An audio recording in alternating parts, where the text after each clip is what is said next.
Hello, welcome to the program. Coming up in just a couple of seconds. It's the Buddy Martin Show, a Wednesday edition. Fighting through a little bit of a cold here and digging out facts, trying to find some facts in this crazy, murky world we have of recruiting and all the other stuff that goes along with the procurement of talent with college football. So bear with me tonight. Together we'll root it out best we can. Stay here. Coming up on the program tonight, it's the Buddy Martin Show. We'll have a little latest report on Jaden Rashada from Kyle Curtis of our staff, Tony Barnhart, Mr. College Football, and David Moulton. All coming your way tonight, right here, right now, on the Buddy Martin Show. Tell your friends and neighbors we are on the air now.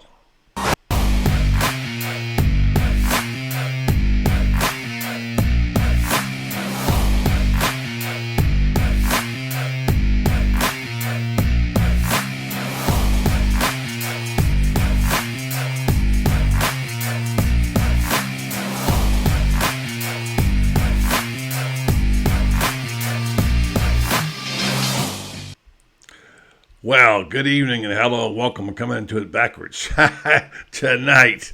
Yeah, everything's going to be backwards. So, yeah, I'm Buddy Martin. The program's underway, even though we played the close.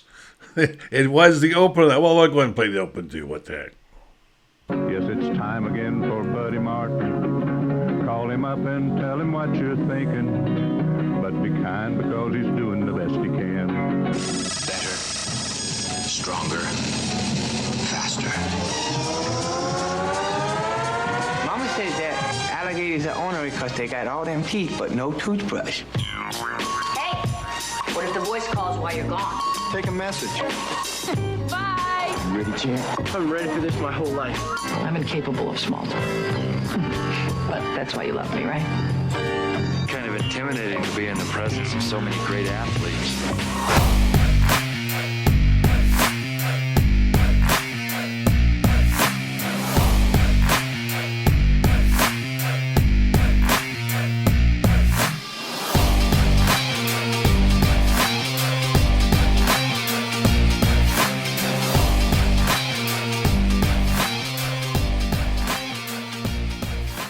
All right, there you go. Got it better. We started backwards, played the close in the open.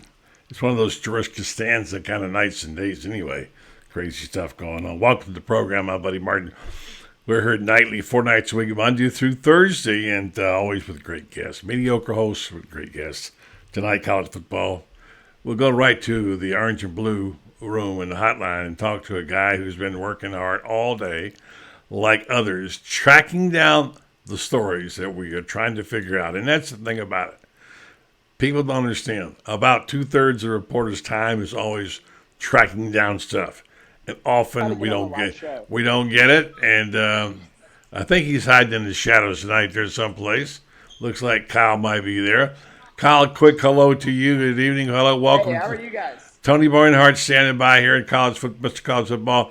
Tell us real quick the latest information that you think you know on the Jaden Rashada saga. Of course, he is reportedly had decommitted today, and now something else has changed. What's going on, Kyle? So I would say around 3 o'clock today that we got a report from On3 that Jaden Rashada was not going to, request a letter of intent dismissal from the University of Florida. And reports came from On3 that he had even talked to Scott Strickland. And, the whole media kind of was able to kind of get encapsulated by that report. And a lot of people started reporting it. And then I would say probably 30, 40 minutes later, you ended up getting a report from 247 that Rashada's dad actually denied the reports that his son had requested dismissal from his letter of intent from the University of Florida. So right now it's kind of the wild, wild west. And we're seeing, I guess you could say, the dark side of NIL. As reporters, it's kind of hard because we're kind of just seeing as much as everyone else is seeing when it comes to, Google searches and stuff like that. We really don't know. We can only kind of report on what we hear and what we see. And even after the report came out, Hayes Fawcett, a very trusted guy in the recruiting industry, someone who makes, those graphics that a lot of people see when recruits post on Instagram and stuff like that. He came out and said that, Jaden Rashada even DM'd and was like, I don't know what this report was. So it's kind of it's been a weird past kind of 5 hours for the Florida Gator football recruiting community. All right, I know you got out of class to do this. I will let you go, but I think what we're figuring out here, we started working this story today. The first report was sent out that Jaden Rashada, the prize blue chip quarterback from California, who was kind of the crown jewel of Florida's recruiting class, had asked for a release from his grant and aid he signed to go to Florida. He was supposed to be here Monday. He wasn't here with the early reportings, and that began a lot of speculation. The first thing we heard was, in fact, the On3 report. We reported that On3 reported it, which, and then, of course, following that was was that Instagram, I believe, that his father got on? And his name is Harlan Rashada said, my son has not asked for the release. Now, we don't know what the University of Florida says, probably nothing. We just know right now that we're confused, and the operation of this kind of stuff in the shadows makes it difficult, not impossible to know what's going on. But good job by you, just reporting what you know and what you're seeing here. Appreciate it. Go to class, and you have to say anything about your professor that got you out. Who was the guy that let you out of class tonight? My Professor Spiker let me out, and it was one of the, I told him that there was some breaking news that happened today, and I needed to report on it, and it was something easy I was able to let on. So he let me slip out for a second, and, I'm just trying to be able to give the information to you guys, and, it's a weird time right now. I was texting Buddy earlier, just saying I've never really seen anything like this, and I know I haven't been around as long as a lot of you guys, but I personally haven't seen anything like it or even, read anything about it. So it's a weird time for college football right now, and it's even weirder for us reporters. So bear with us, and we're just trying to give you the information as it comes to us. All right, Kyle, tell Ted Spiker I said thank you. He did the right thing. Appreciate it, buddy. Kyle Curtis. Thank you, I appreciate it. All right, good job. Thank you very much. I know Tony Barnhart understands when you have a breaking story what happens. And he joins us now on the program. Tony, good evening. Sorry about that. We have a little breaking story going on here tonight, trying to figure out what in the world is going on. And let's see, I know you got it all figured out, how to report these stories on NIL and transfer portal and players who commit and don't commit and all the Good evening to you, Mr. College Football. Well, good evening, buddy. And I was very happy to see Kyle on there, and his teacher did exactly what good teachers do. Said, son, you got a chance to go work in the field. My job is to teach you how to work in the field, and go report the news, young man. I like that. Very good, sir. Speaking of news, you had a little bit this week, and I know a lot of Gator fans are moaning and groaning about Georgia. We're going to talk about it in a minute. But the first thing I want to talk about before we start is, Can you begin to count how many words you ever wrote on University of Georgia football? Well, it depends on how far back you want to go. If you want to go all the way back to my student days at Georgia, that's 40 plus years. It's been a fun ride the last 3 years with Georgia. And obviously, everybody knows the score of the game on Monday night, and Georgia was frankly a lot better than TCU, and they put it all together at the right time. But it's been fun. Watching Georgia play, and it's a pretty good football team. I would say that's a gross understatement. And Florida fans, strap it on, get ready, because this is what life is going to be like over the next 4 or 5 years. Well, I was thinking about it this morning. I do a lot of thinking. Used to think in the shower a lot. Now I just wake up about an hour early in the morning, lay in the bed, and think it's a lot easier. and my thoughts are, what would be shower thoughts, were like, there is a couple of things going on here. Number one is that it's bad enough to lose to your rival, but it's really bad when you have to know you're going to probably lose to them for quite a while. And Florida's got several, but none bigger than Georgia, especially the old Gator fans. And while we wish our friends, I know Gator fans sometimes get angry at me when I talk about my Bulldog friends like Tony and Lauren Smith and people that I know and respect and like, Greg McGarity, who used to be in Florida, is the fact is that this is life. And Tony, people, they forget, you look at the other end for quite some time with Florida winning those national championships. Yep. And I had a friend of mine today who tweeted it. You'll like this. RB tweeted, okay, Georgia just won its third national championship. They're tied with us. We got them right where we want them. There you go. I think that is a healthy attitude, and the great thing about football, buddy, is it's all about going back and going recruiting and getting the best coaches you can find. You know, Georgia was Kirby, I think, was 8-5 or 7-5 or something in his first season, just a so-so season. But then from then on, they have been pretty good, and they recruited at a very high level. There's not a whole lot of mystery about this. Coach Spurrier will tell you during the Gators' incredible run when he was there, he said, we had a lot of really good players, Tony. I said, Coach, you really did, and you coached them up. So this, what we're talking about is not rocket science. There is a clear path to where Georgia is, to where Alabama is. You just have to recruit at a very high level for 3, 4, 5 years in a row. Yeah, that's exactly what I wanted to talk about, because every fan wants that. Florida has had that. I talked to Lauren Smith last week. He said, I have to talk to you, buddy, about what it's like when your team wins 3 national championships, you know, and everybody wants it. And it goes back to the recruiting. And you say, we're recruiting. Well, it's not that simple. How they recruited years ago when Florida was getting number 1 classes and winning national championships is not how they recruit today. No. It's very confusing. And Tony, as reporters and writers, we don't know how the hell to write about it. We have no sources to go to, right? So, I mean, first of all, there really are no rules about NIL. Yeah, and it's a move. It's like smoke. It's moving. You can't really put your arms around it. The transfer portal, we know how that works, but it's now a factor. The transfer portal giveth and it taketh away, and you don't know until the end how things are going to turn out. But yeah, I feel sorry for the young reporters who have to cover this in the NIL area, because there is no definitive way to cover it, because nobody knows what's going on. If they tell you they do, they're lying. It's very, very difficult to cover. Yeah, and here's why. You know, you and I have always taken the approach, let's see the kid on the field in uniform, how he performs, and we'll tell you how good a player he is. But today, there's scientific evidence that 5 stars win championships. Kirby has proven that. Kirby Smart has proven that.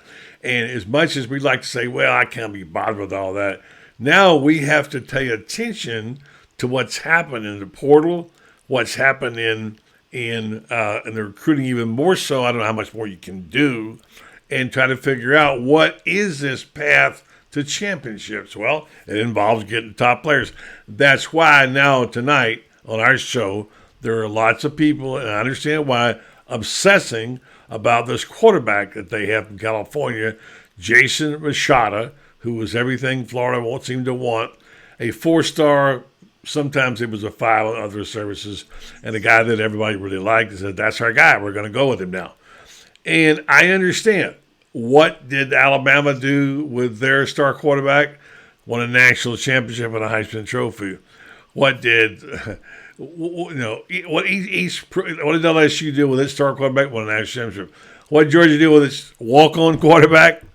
Won a national championship, which doesn't fit the mold exactly. But everybody's obsessed. The quarterback position has never been more important. And I get it why fans get upset when you have a kid who may have broken his commitment. His dad says no. Again, we have no other way to report the story but on social media with whatever they tell us. And here we are in this situation. So what would you say to Gator fans?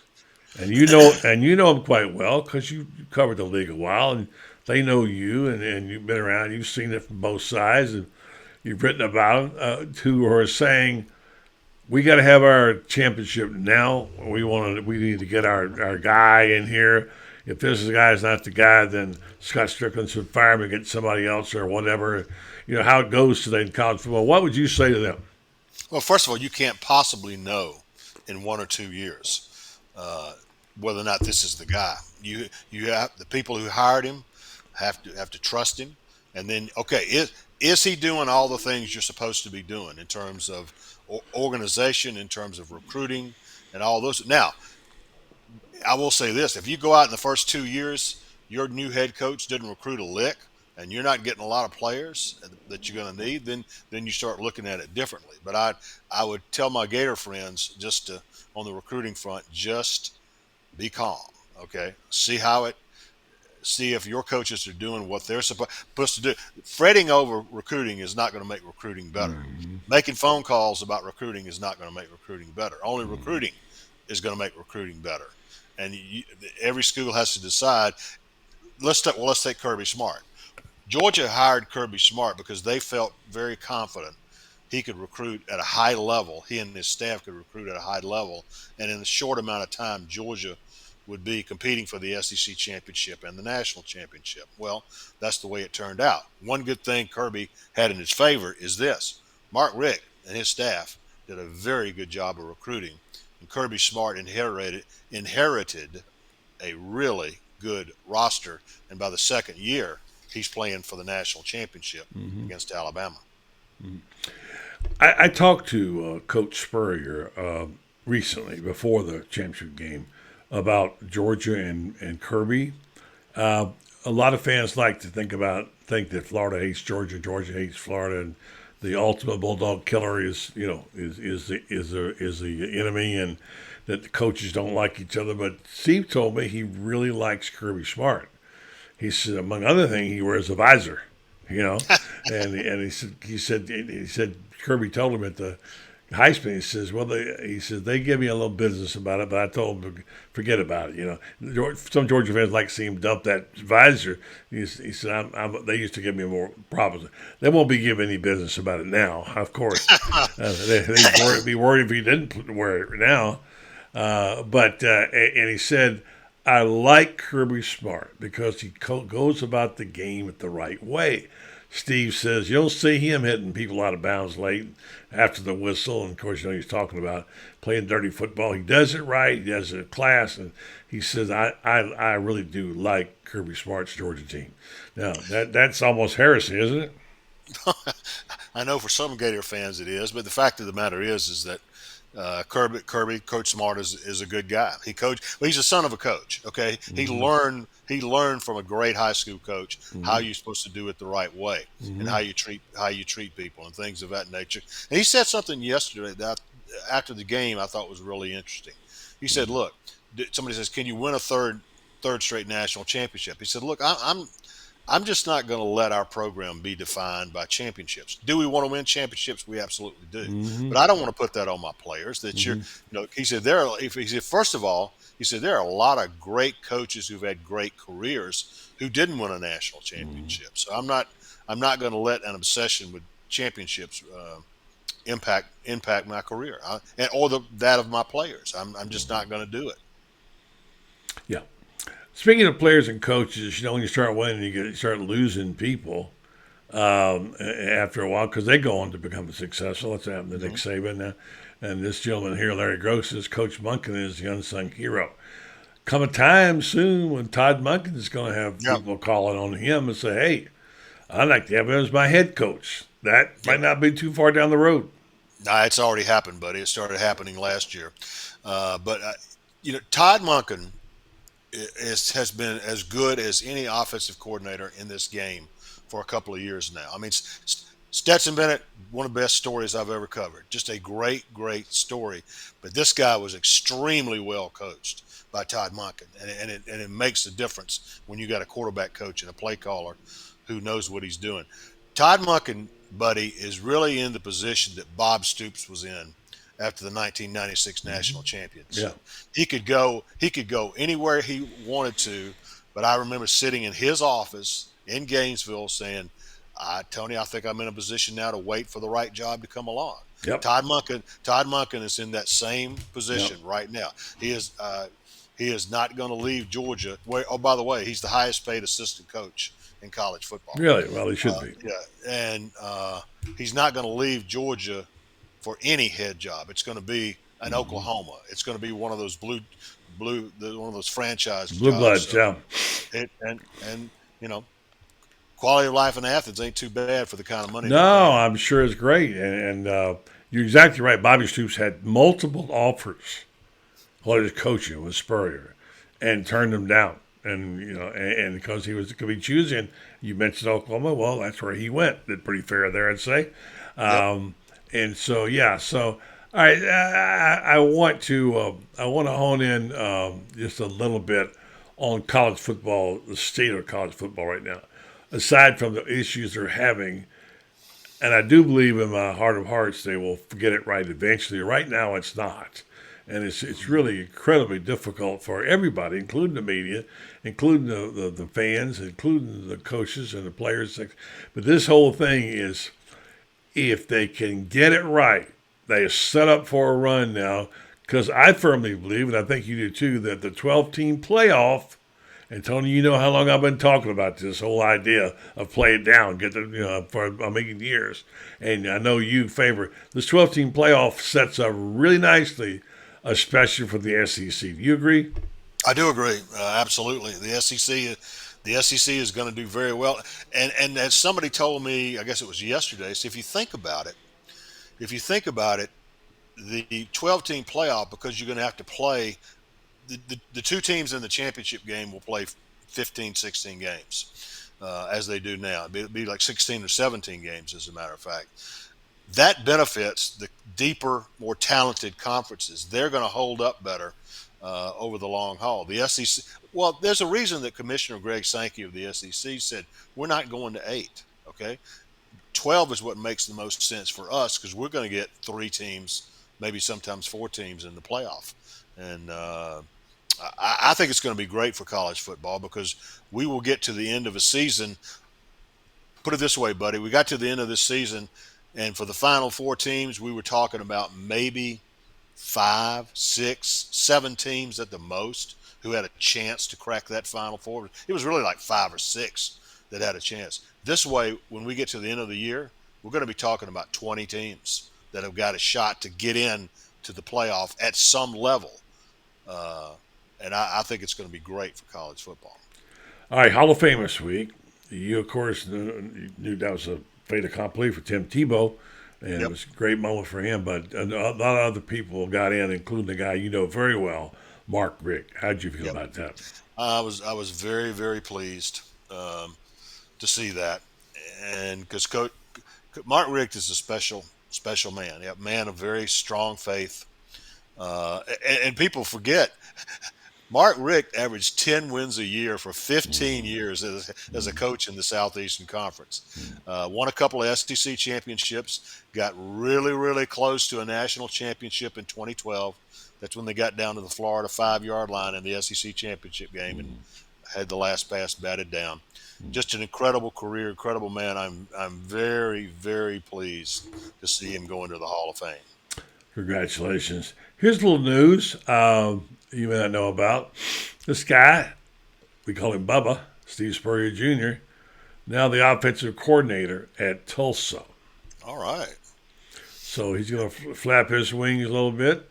Maybe in a couple of years he'll be a head coach. Well, happy for Bubba. Good for him. Yeah.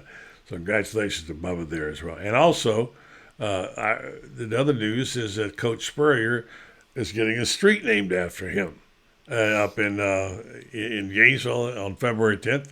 No, it's not one way. That's not what it's called. That was Beano Cook's line. He always used to say to me, "I named that street after you, buddy. It's called One Way." But anyway, yeah. So Steve Spurrier Way.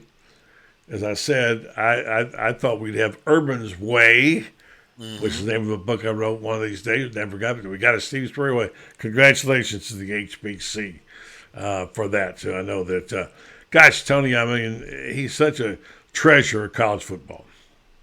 Well, he really is. And I was asked the other day, who I miss talking to on a regular basis, and it was Coach Spurrier. I still call him from time to time to stay in touch, and he always answers the same way. Yep, how about them Georgia Bulldogs? So he always loves to do that. Yep, I'm happy for. Where's the street? I assume it's somewhere around the stadium.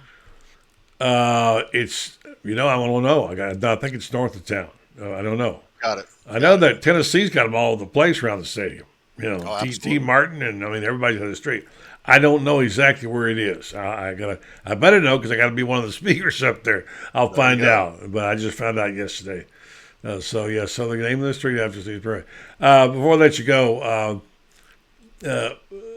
let's talk about what you think is the best way to govern college football right now, if we could, because we can't. What in the world has to be done, Tony? Well, first of all, I would love to see football stand alone, have its own governance structure, have its own commissioner. I believe for a long time that we need a commissioner looking out for the good of all of college football, and I think that would be a pretty good thing. There's a couple of rules changes I'd like, nothing major, but I think we're going to see some changes to speed up the game a little bit, limit exposures to the players. With the playoffs, I think we're going to have to do that. But my big thing is I would like to see football have its own governance structure as opposed to being under the umbrella of the NCAA. And do you think we're going to see somebody step up soon and say enough is enough? We have to have some guidelines and rules. I mean, this is I said this morning, yesterday on the Shane show, this is like Washington when they didn't have a Speaker of the House and couldn't get one. Right. It's the headless horseman. The college football is the headless horseman. Don't have anybody to really make. And here's the thing about it, Tony. As much as people love to hate on Jim Harbaugh, and he should be hated after that horrible game he called and lost to TCU. But anyway, the fact is that Harbaugh got hit upside the head with a level 1 and level 3. Now, My question is, was he doing anything worse than they're doing now in the transfer portal and NIL? I doubt it. Yeah, but part of that notice of allegations was that he misled NCAA investigators, and if that's true, that you've got a problem because that's where the cover up is worse than the crime. So that will be a situation they're going to have to get resolved. It's going to be interesting. It's like Lines of the Feds almost there, isn't it? Oh, yeah, exactly. Tony Barnhart, congratulations to your Georgia Bulldog friends, all you folks up there. Enjoy it. And like my friend RB said, okay, so they got 3, we got 3. Now let's see that we got it right where we want them. Let's go. Hey, looking forward to the Gators and the Dogs being back on the field next year. I'm not sure the Gators are looking forward to it for a while, but we'll see. May have to call Coach Spurrier, the Bulldog killer, out of retirement, see what he can do. So there you go. Thanks, Tony. Great talking to you, my friend. Appreciate you being on. All right, buddy. Always good to be with you. Take care. Tony Barnhart, one of the real class guys in sports. I know we're going to get real quick in here. Dan Bond's going to pop in for a second, and we're going to send. Then we got standing by. David Moulton's back. How about that, Multi? Good to have him back again. So let's take a minute and get our sponsorships in, and then we'll get just a minute from Dan Bond, who was there last night when the Gators beat LSU in basketball. I've always said if I come back, I want to come back as this guy, Jeffrey Melton. He has this grueling profession, yet he has so much fun all the time. Jeffrey, it seems like you're either going off on a road trip with a Gator football team, or you're dancing with the stars, or something, trying out for the Gator band. That's what you need to do, get in that Gator band. Well, the secret is, buddy, I modeled myself after you. When you're a member of the Gator Nation, you know what it means to never back down. Meldon Law has been a proud supporter of the Gator Nation since 1971. Two forces that won't back down. As the old saying goes, if you can't beat 'em, join 'em. Things have certainly got a little out of hand lately when it comes to just buying our everyday necessities. Just look at gas, streaming services, and heck, even chicken wings. Well, there is one necessity that shouldn't cost a ton: taking care of yourself and helping fix all the aches and pains in life, and the fine folks at Titan MRI agree. With costs a fraction of what you'd pay at a hospital, you'll not only save money, you'll be taken care of by staff with over 20 years experience. So when you need an MRI, call Titan first, and you can go where your doctors send their families. Now offering CAT scans. All right, thanks very much, Jeff. And we're going to go right to for a real quick word from our friend in the green room before we go to talk to our friend David Moulton and see Dan Bond. Dan Bond's been on a road trip, and he had a good one. They picked a good one to go on. Our friend Dan is writing a piece for us this week for Gatorbait. Well, you saw a good one, Dan. Yeah, that was a great game. Tell us in about 90 seconds what your road trip. We got writing a piece about it. I saw some of the pictures. What your road trip was like there in Baton Rouge, Florida, getting a magnificent performance out of some of its players. I mean, to get the defense, they dominated on defense. So the block shots, not only did Castle block them, other guys were blocking them. What was it like in the atmosphere there in Baton Rouge? It was a lot of fun. I had some great seats right behind Sean Kelly and the broadcast team there, and they came over and said hey to me, which was great. The fans there are always fun. They always give you a little bit of trouble, but nothing too mean. And they were definitely all over Fudge. Every time he touched the ball. Former Tiger, right? Yeah. Yeah, former Tiger. They were booing the hell out of him every time he touched the ball, which was great. But the piece is a little bit about just going on the road and meeting new people and finding new things to do. Not necessarily the X's and O's, which y'all cover a lot better than I do. But there's that second half, and the second half of the Georgia game really has me feeling like they can get going. LSU just beat Arkansas there, so it was real. That's a tough place to go in there and pull out a W, so that's great for them. Broke the winning streak. I think it's 15, and LSU was 12-3. People were starting to look like their team to be dealt with in March, and Florida coming off of just finally waking up against Georgia and Mike White to pull out a win at a time when people thought maybe they were dead in the water. Win that game, then come back and really kind of led the whole way in that game and got some terrific performances out of guys like Alex Fudge. I like Riley Kugel. Let's see, Lofton. They had somebody besides Colin Castleton for a change, right? All them old timers are kind of meshing together now. Finally. Yeah, they are. Hey, Dan, looking forward to reading your piece. And if people don't know, Dan's been with us a long time, follower, reader, listener, and contributor. And we do appreciate all you do. And it's great talking to you, Dan. And hope to see you soon. Everybody. I'm sorry? Good to see everybody. Yeah. If you don't have Gatorbait, go ahead and subscribe. Thank you for saying that. I appreciate that. Get that piece in to me. No, you did already. That's right. You got it in on time. That's something nobody ever does. I was surprised to get it on time. Hey, great stuff, Dan. Great to see you, my man. Thanks, buddy. Appreciate it. Glad you enjoyed your trip. All right. Thank you very much. And finally, back to the star of the show. We're going to get with let me see if I've got the right guy up here. Let's see. Well, Dan was. Oh, there he is. Well, now I've lost him. So when I clicked off Dan, I lost David Moulton. Sorry, David. We'll get you right back. Yeah. And there he is. My bad. We got those two guys. There he is. We bring you back, and you finally get on, and we knock you right off. Hello. How you doing, David? I just thought it was your way of wishing me a Happy New Year. Yeah, it was. It kind of just a little hazing there, right? I guess we can say that, can't we? Because have we not talked during the New Year? No. Yeah, it's been about 3 weeks, I think. Hope your holidays went well and all that good stuff. Well, thank you. The same to you, David. We've been kind of busy today. You probably heard a little bit about it. Unscheduled, as breaking news stories are. The report came out that the prize blue chip quarterback from California, Jason Machado, has asked for his release. On3 reported that.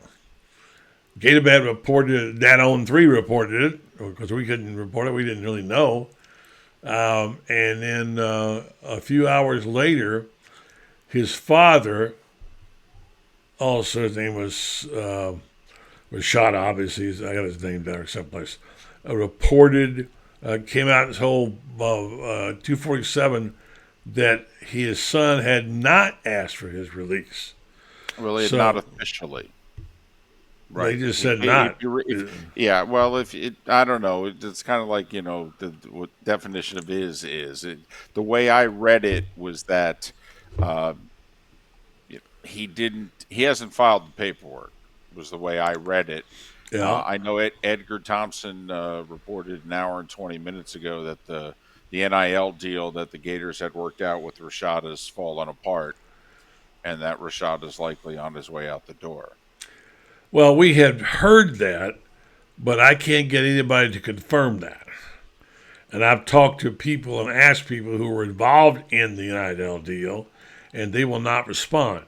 Now, Edgar's obviously got better sources than I have. And, so that brings up the situation.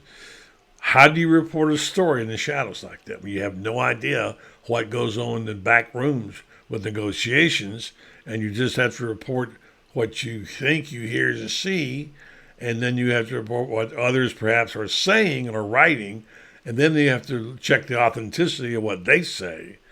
It does sound like something is going on. We had a show last night talking about it. Problem being that he didn't show up on Monday. That's not a good sign. And that he was the prize recruit.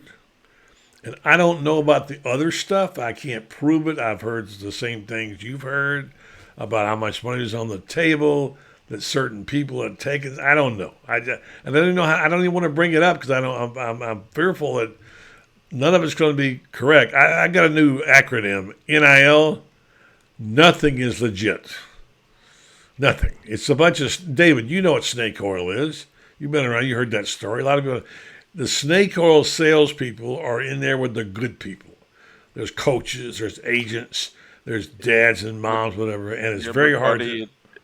Cash in a brown paper bag, is the same thing. No, I'm not saying, not saying, no, I agree with you that. Hold on. That, we know in the past that there were certain rogue people who managed to go beyond the $100 handshakes, and even very honorable head coaches had trouble reining certain boosters in.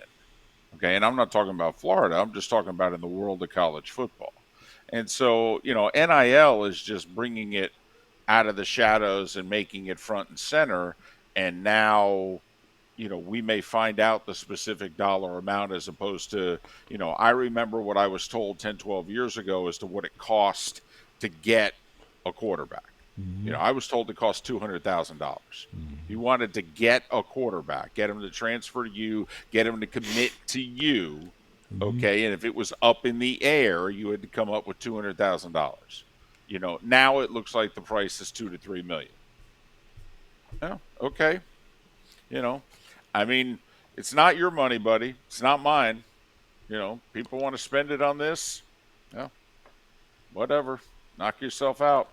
I got to admit, we don't need any more waterfalls and chandeliers and beautiful buildings on any campuses. I got to be honest. Yeah. Yeah, for sure. Well, look, I'm not going to be the get off my lawn guy that says it's all terrible, because there are some good things happening in this. I've said this before, that part of the reason that this happened is because they didn't do it the right way. They should have. Well, they didn't do anything. I mean, it's not that they didn't do it the right way. They didn't do a damn thing. You know what I mean? Yeah. Right. And so now we have the mess that we have. I don't know if we'll ever be able to put the genie back in the bottle.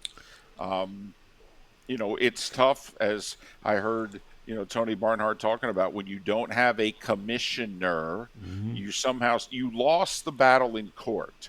Mm-hmm. I don't know what system you could put in place that you could then get sued, have it go back to court and win. So that the system, the changes that you put into place will in fact hold. Like, I don't know if you could literally, short of making them employees and literally saying quarterbacks get paid X and wide receivers Y. Okay, short of that, I have no idea what system you could put in now after the fact that would hold up in court. Yeah, one of the many things we don't know about it, that's for sure. And this is the pathway we're going down. I happen to, as you do, love college football and think it will survive. But Gator fans and all fans have got to take a step back and think, this is not just the wild, wild west. This is what I was trying to say. It's the new frontier with snake oil salesmen everywhere. And we're not talking golden handshakes. We're talking major dollars. And I'm not, when you talk about negotiating, look, if your kid's going to play ball and you got a chance to get, I'll get $1 million for him to play, and some guy comes in, but I'll give him $1.5 million, who wouldn't at least pay attention? Everybody would, right? But it's a very difficult place to be in. And you're right. It has been going on in brown paper bags for a long, long time. I remember when I wrote... But this isn't the Wild Wild West. I mean, if you think about it, this is Wall Street. This is out in the open. Okay. Let's make it a combination of the Wild Wild Wall Street. How about that? I agree with that. The Wild Wild. You know Wall what Street. I mean? In that the money is out there. Yeah, I agree. There's no hiding it. Good There's point. No not talking about it. Yeah. No, this is capitalism. This is unadulterated capitalism. Is what this is. And, what were the brown paper bags in? Well, at the time, they were against the rules. Okay, this is not against the rules. It is if you recruit. If you recruit with, that's my point. There is some of it against the rules, because if you use it as it's clearly states. It's the rules. That's what they said the rules were. But come on, buddy, that's a huge gray area that would damn near be impossible to prove. Well, I didn't say it was right. I said that's what they said the rules were. That was the intent. Okay, the problem is they should have realized as they were putting them into place. And that's precisely my point. That's precisely my point. Think about what happened to politics when the Supreme Court ruled that basically there's no limit to the money that can now be in politics. Well, that's essentially what the Supreme Court just ruled a year or so ago. There's no limit to the money that can now be in quote unquote college football. They got their pack. All got their packs now. Well, yeah, that's basically, you know what, buddy? That really is what is going on here. Some schools have PACs. Some schools have super PACs. Some schools have multiple super PACs. Okay? Think about it. If you're a popular politician like Governor DeSantis, you get a lot of people that'll put together some fundraising mechanisms for you. Your PACs have PACs have PACs. That's the same thing with a very popular school. Yeah. Hell, you need more money? We can come up with more money. You want to put it under your NIL umbrella, or do I need to start an NIL umbrella? How do we want to do this? And then you get people to centralize it. Yeah. It really is the exact same thing. All right, give me your view from 10,000 feet on the whole Jaden Rashada situation, where it stands, why it's so crucial, and how does Florida deal with this, and how do we ever get any transparency about it? Well, I mean, listen, I would have to believe, since the kid's not in Gainesville, Florida, by all accounts, on Thursday morning, and he needs to be in Gainesville, Florida, filling out paperwork by Friday, or else he can't register in the spring.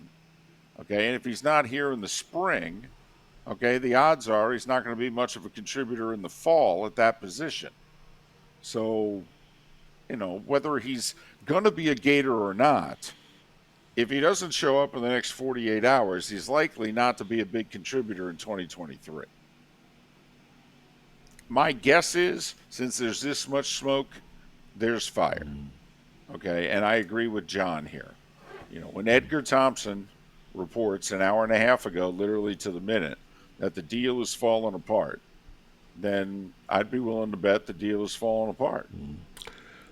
We've been hearing that for 3 days, but he's the only one who actually nailed it down and reported it, and he is a very good reporter and a friend of mine. Give him credit for that. I talked literally to one reporter who was also a very good reporter who knew this and said, I wouldn't touch that story. And I said, why?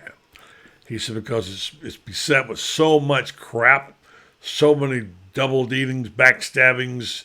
I thought to myself, damn, that's what I want to read about, right? All the good stuff. But it is. I have no idea the magnitude it is, except obviously it involves somehow Gator Collective. It involves Rashada. And again, people say, why can't Scott Strickland fix it? Let me say again, and I'll throw it to you this time to explain. Scott Strickland doesn't have anything really technically, legally, to say about NIL deals. Well, he's certainly not supposed to. It's not supposed to be a direct, line.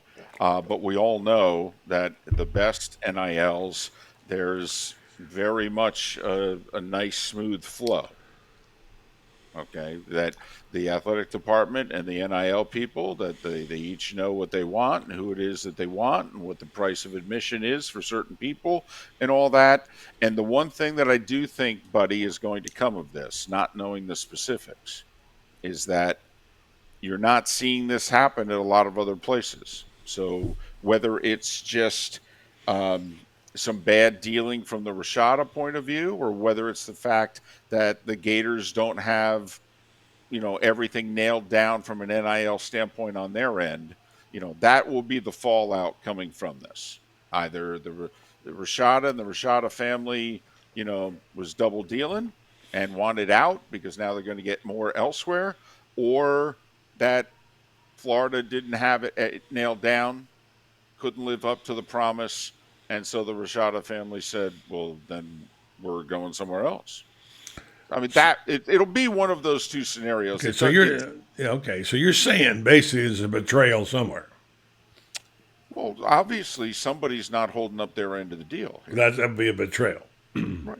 Oh, yeah. I mean, either the money fell through, okay, or the kid and his family decided, we can go elsewhere. Well, let me ask you about territorial imperative. This gets into a deep subject, which I'm sure Gator fans and people on this show are tired of hearing me talk about.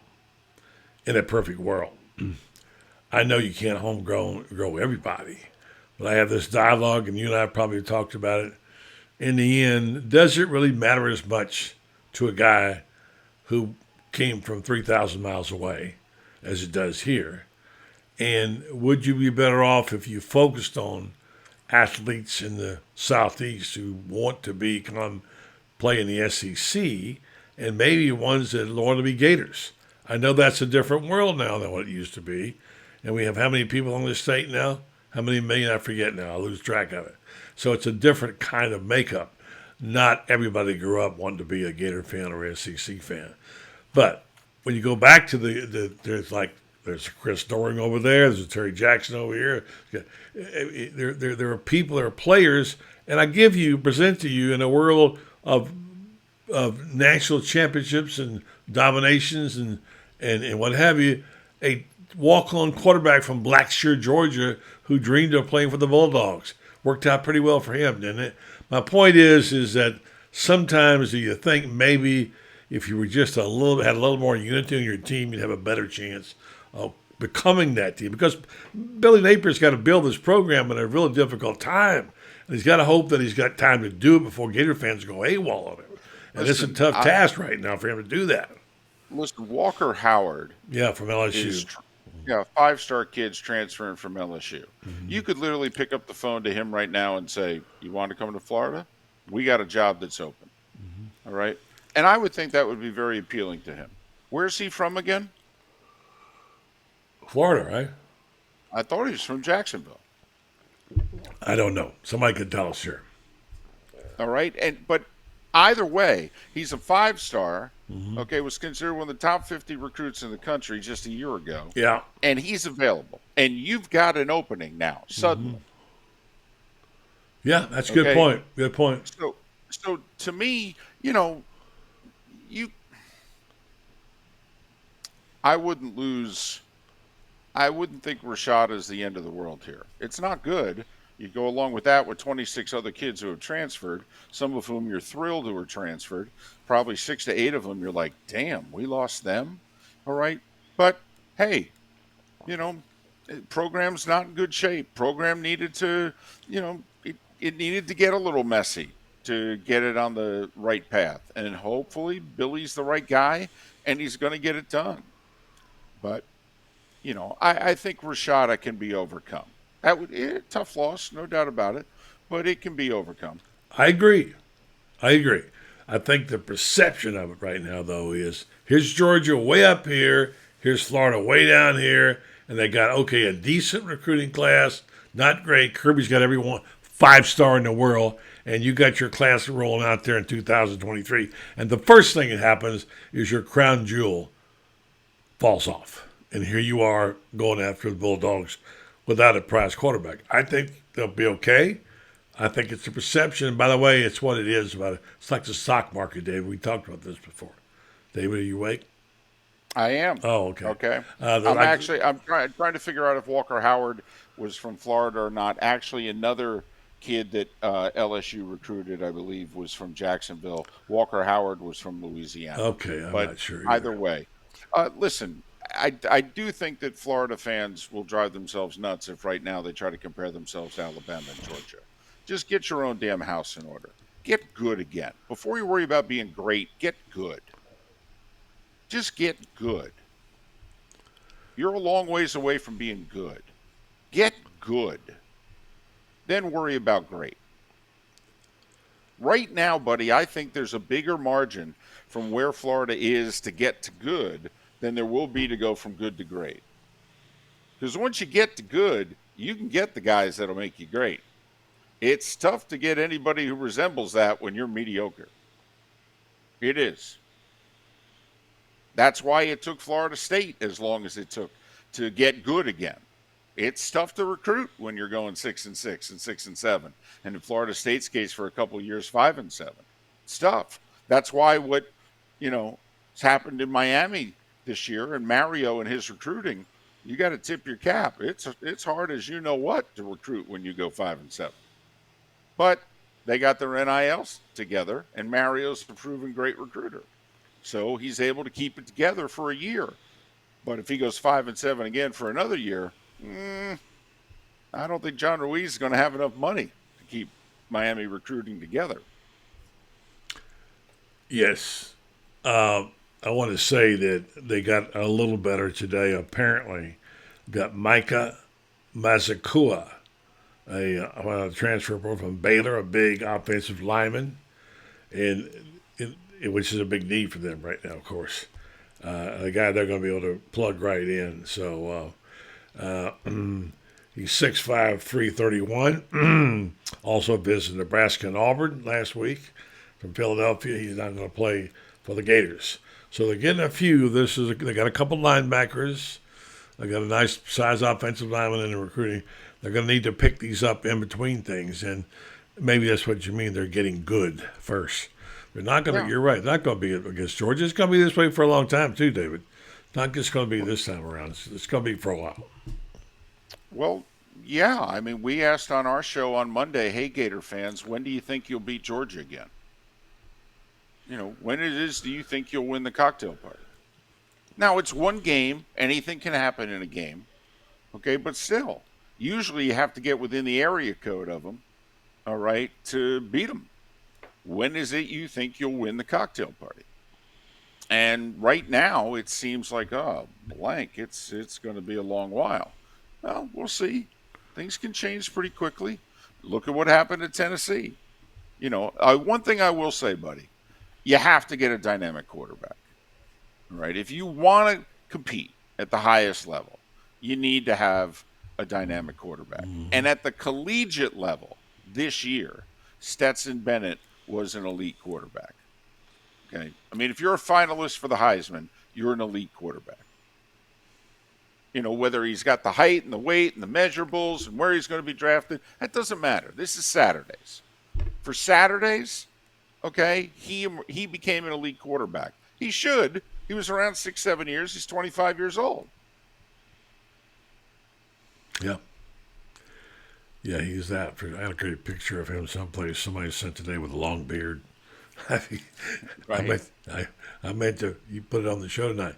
All right, David, quickly as we move forward now, there is life after football. Although, before we go, we have to talk about these NFL games and an incredible story that happened in Buffalo. If that didn't grab you, I don't know what would. And now the teams that are coming out of here, and who do you favor right now in these playoffs? Well, it's tough for me to think about Buffalo and not think about 9 nights ago in Cincinnati. Yeah, Because, that's it. It was actually the reason why I begged off last week. I know it was 48 hours after the fact, but last week was a tough week. I still have the image of one of the EMTs in my head who was the first one to do the CPR on Hamlin, and he had the first shift. And when he was done doing his 3 minutes, this is a professional who's obviously done this before, but the look on his face was Hamlin's dead. And I can't get that face out of my head. So that was why I begged off on you last week, buddy. I needed a break. Buffalo's got some issues defensively, though. They're missing Von Miller. White at corner is not his old self. I don't know if Buffalo can beat both Cincinnati and Kansas City back to back. Defensively, I don't think they're good enough right now. I think Kansas City being the one is a significant advantage that they'll only have to play either Buffalo or Cincinnati instead of having to play them both. Put it this way, of the 2 1 seeds, I feel better about Kansas City than I do about Philadelphia. I think right now San Francisco might be better than Philadelphia. I think somebody may be as good as Kansas City in the AFC, but I don't know if they're better. And Kansas City's draw might be really favorable here. I am curious where they're going to play that neutral site game, though, if it's Kansas City and Buffalo. Yeah, that is something. If they played it, that would be interesting. I mean, do you play it outdoors because there's 2 outdoor teams? If so, Chicago makes sense. It's 500 miles from both cities.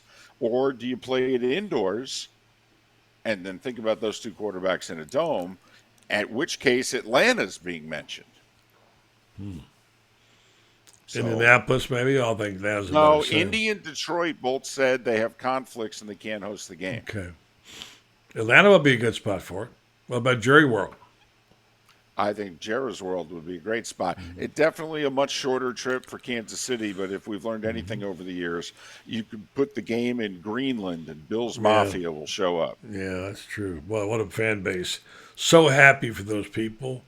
What a wonderful story. We've worn it out on this program for the last 2 weeks, as you probably have too. But of all the things were done and said, I'll never forget one line. And the Bills ought to have it plastered all over the city.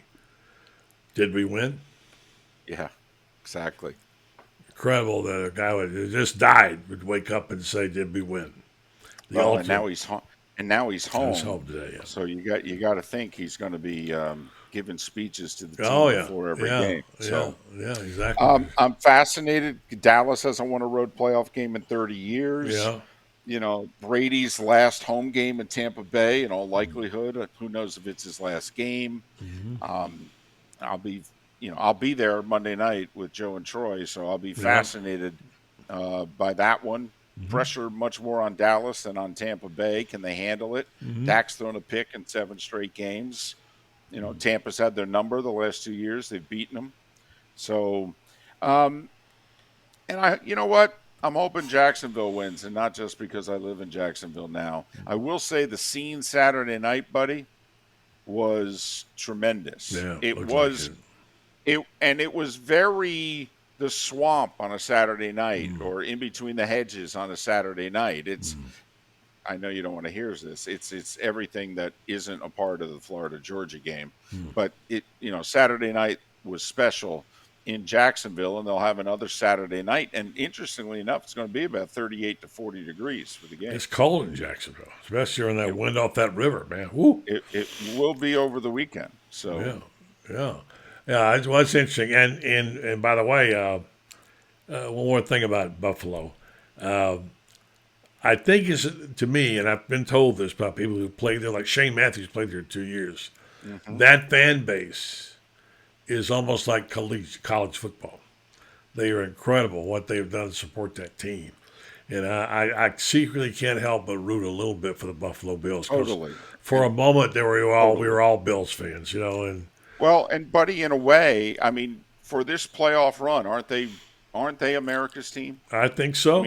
I mean, unless you're rooting for the team playing against Buffalo, like the Dolphins this week. But I mean, if you're not a Dolphins fan, the rest of America is rooting for the Bills. Well said, David. You're correct. And I just want to say thank you. Great to have you back on the show, David. You add so much. People love having you on. Remember, David is brought to you in part by Titan MRI. Worth a short drive to Gainesville. No insurance, no problem. Can pay with cash or card the same day. Come see what hundreds of patients are visiting our Gainesville location from Ocala, Marion County, and the villages. It's TitanMRI.com. David, I'm going to be in the Spurrier's Bonannuil on the February the 10th to help them name their street after Steve Spurrier. Steve Spurrier Way. So having a little event that night. If you're in the neighborhood, come on down. I'll buy you dinner.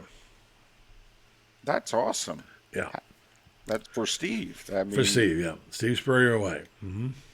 That's awesome. Yeah, I'd said this earlier. The late Beano Cook, who used to work for me, used to say to me, "Buddy, they named their street after you. It's called One Way." God bless Beano. I miss him. Thank you, David. Great stuff as usual, buddy. Happy 2023, everyone. Yeah. Buddy, I look forward to next week. Thank you, David. Great to have you back. David Moulton. The great David Moulton. All right. Thank you for that, Dave.